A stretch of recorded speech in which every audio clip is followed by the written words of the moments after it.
The Nonprofit Center of Wichita Falls can help your nonprofit perform better. The Nonprofit Center it marries its mission to help organizations who are doing good work learn better tips, better techniques, and better tools so that they can do their work smarter and more efficiently. And therefore, what they bring to the table is just invaluable. And if we didn't have the center here in Wichita Falls, our referrals would have to go to Oklahoma City or to Dallas-Fort Worth. So it's really a gem in the community. We start off with what I call a board briefing, and that's typically where a board comes in and says, we need some help, or maybe they don't really know what they need, but this is something that I do for free, and it's usually about an hour to hour and a half. And that gives me a chance to kind of get a feel for the board, to do a little bit of asset inventory about where they are and what's going on, what are the issues on the table, both from a governance perspective and from a functional day-to-day organization perspective.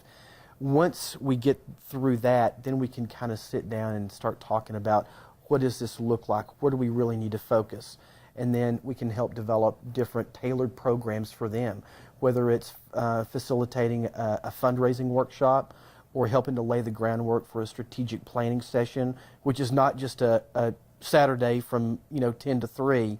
It's a very disciplined process. It takes homework to do. Maybe coach somebody through a capital campaign. What does it look like for the homework that needs to be done to make this thing effective? Nobody wants to run into something that knowing they're set up for failure. It takes discipline. It takes study. It takes homework. It takes conscious effort.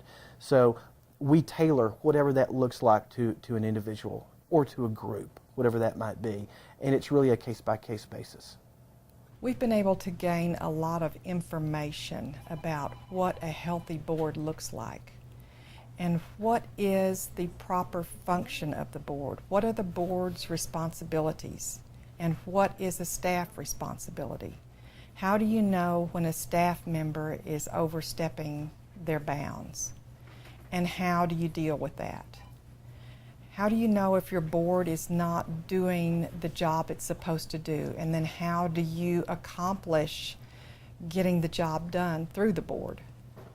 And so we also had to address problems like tenure of people on the board. At the time that we partnered with Faith Mission, there was no tenure. And there were people on the board that had been there for many, many years. And we learned that it's much more healthy to have a turnover and to seek out the right type of people for a board, not just friends, but people that have the skill sets that we are lacking.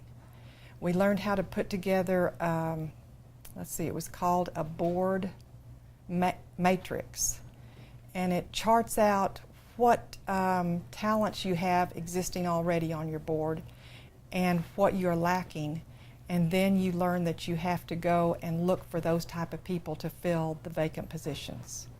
Stuart came and did a board retreat for us. We spent about 4 hours with our board one day off-site. We were able to go over fundraising, board governance, just explain exactly what the role of a nonprofit board member is to make that organization successful.